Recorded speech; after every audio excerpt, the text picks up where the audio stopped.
Good morning. Good morning. This is Venus. How are you doing today? I just want here and talk to you guys. I wanted to discuss Miss Pike. And let me give you a little bit about Miss Pike. Miss Pike was 18 at the time, and she was with her boyfriend, and she unalived this young lady, 19 at the time. And they were from Knoxville, Tennessee. I'm going to let you take a look at the video, and then I'm going to chat. Hold on a second. Paused executions for months. That move was tied to problems with the method of using 3 drugs for the process. Now, next year, the state is set to take the lives of the people on your screen. Gary Sutton, Tony Carruthers, Anthony Hines, and Christa Gail Pike. Pike is the only woman on death row in Tennessee, behind bars now for almost 3 decades. 10 News anchor Shay Smith joining us now. And Shay, her execution would mark the first time Tennessee has put a woman to death in more than 200 years. That's right, John and Robin. Christa Pike is scheduled to be put to death by the state next September. Pike was sentenced to death in 1996 for the 1995 killing of Colleen Slemmer. Pike and her boyfriend, Tadaryl Shipp, were both convicted of Slemmer's murder after Slemmer was tortured, mutilated, and killed. But it has taken almost 30 years for a death date to be set for Pike. I spoke to Slemmer's mother, who says she is patiently waiting for September 30th, 2026.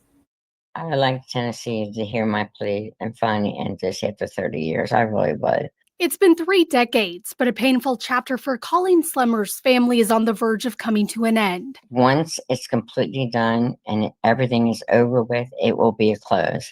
In 1995, 19-year-old Colleen Slemmer was brutally tortured, mutilated, and killed by Christa Gail Pike. A year after the killing, Pike was convicted of murdering Slemmer and was sentenced to death. Slemmer and Pike were taking part in a job training program here in Knoxville. Investigators say Pike, her boyfriend, Tadaryl Shipp, and friend, Shadolla Peterson, lured Slemmer into Tyson Park on the night of January 12th. Once there, the couple then taunted and attacked Slemmer with a box cutter and small cleaver. Pike and Shipp carved pentagrams into Slemmer's chest and on her forehead. Pike then repeatedly hit Slemmer in the head with a chunk of asphalt until she was dead. She then took a piece of Slemmer's skull with her when they left the scene. Later, investigators say Pike bragged about the killing and celebrated it. She even showed another classmate the piece of Slemmer's bone. Very soon after, though, the 3 of them were arrested for her murder. In 1996, a jury quickly found Pike guilty and sentenced her to death. Shipp was convicted the following year of murder and was sentenced to life in prison. Peterson denied any involvement in the murder, but made a plea deal and admitted to being an accessory after the murder. But it has taken 30 years for an execution date to be set for Pike, something Slemmer's mother says has taken far too long. For Christa to keep on having appeals and keep going back and forth to court and everything, it's hard. It really is. While in jail, Pike was also convicted of attempted murder for trying to kill another inmate. She was also investigated for trying to convince a man to help her escape prison. Slemmer's mother says if the execution goes through next year, this painful chapter will finally end. She can move forward, and Colleen will finally rest in peace. Now I am joined now by 10 News executive investigative producer John North. And John, you first worked this case back in the mid-90s, and it's been 30 years since this killing. What has taken so long for this execution date to be set? Well, if you are facing death in the United States, you get lots of chances to test your case, to appeal, and that's what's been going on for many, many years. And the execution is set for almost exactly 1 year. But that's a lot of time between now and then. Is there anything that could happen that could potentially impact that date? Honestly, Shay, there's no telling what could happen. There could be some kind of a decision There could be some kind of interference. There could be some problem that evolves. You just never know. So it's a date that's been set. That's our guidance at this point, really. And John, she is the only woman on death row, but there's no execution chambers in the jail that she is being held at, the prison, excuse me. Where will her execution take place? She will be executed at Riverbend. That's where all the male inmates are held, but because that's where the state's death chamber is, she will be taken there, and that's where she will be executed. All right. Thanks, Sean. And as we said, her execution date is set for September 30th of next year. And John North, you and Robin also have a Behind the Headlines podcast that you all are working on this case. We are. That will be coming in the next few weeks. We will be hearing from the journalists, including John, who covered this story, this extensive story for us and for other outlets.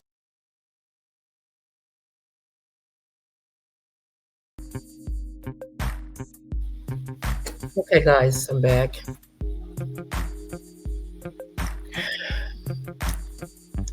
She will be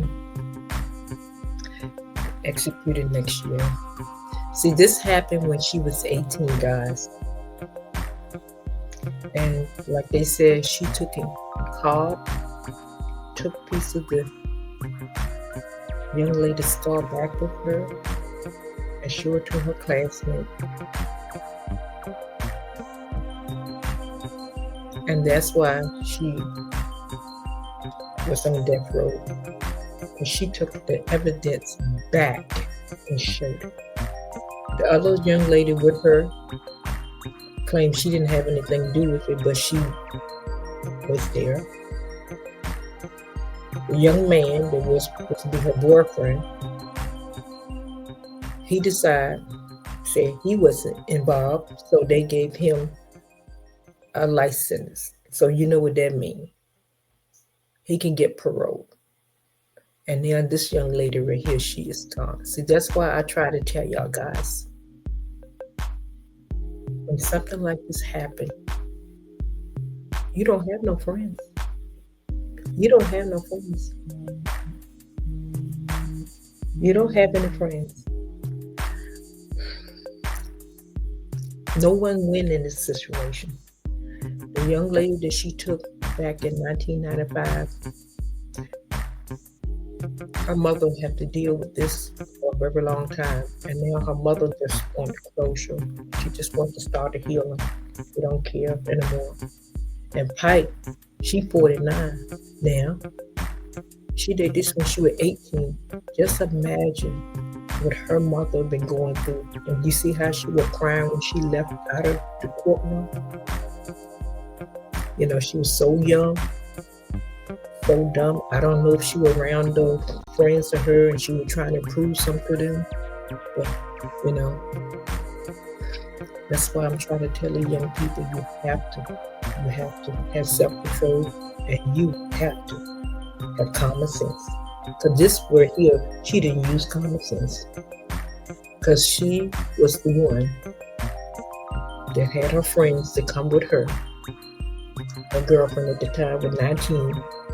She beat the girl, stabbed the girl, carved into the young lady's chest,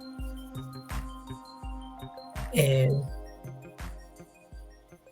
took part of her skull back with her and showed it to the other kids in the classroom. So that was evil, but she was young. She was young. Like I said, no one win in this case, guys. I'm telling you guys, no one win in this case. She will be put to death so that the other side can move on. But it's not going to bring this young lady back. So, guys, I just want to show you this. That please think before you act. We need to think before you act. And yep, in 1996, at her trial, I can recall back then, 1996, she was convicted to first-degree murder, and she was sentenced to death. I don't know why it took so long, though.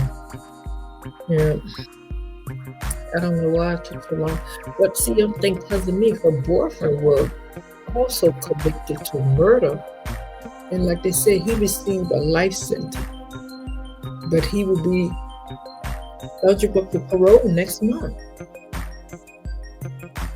He'll be eligible for parole next month. And she'll be put to death next year, about a year from now. That's really, that's sad. And then the other young lady that were with them, they said that she was the one that was, she was the lookout during the attack, make sure nobody came around. So they gave her probation for, telling the truth, I guess. So, but they said if she lived to see it next year and the execution is carried out, she would be the first woman to be executed in Tennessee in 200 years. And so she'll be the 19th woman executed in the United States since 1976. So I just hope she been praying to our Heavenly Father and ask for His forgiveness. He's the only one, because He tells us that no one has the right to take a life. You don't give a life, and you do not have the right to take a life. So I'm just gonna leave it like that, guys. And I just hope that she make it right with our Heavenly Father. The other young lady, rest in peace. And my condolences go to the young lady mother.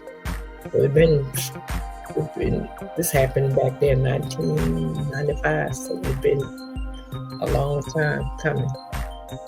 But guys, I just want to show this, and a young one looking at this, just be careful, because this can be you guys.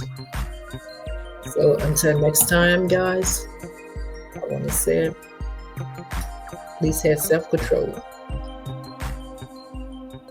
Please have self-control. This is all about. Have self-control and use common sense, young people.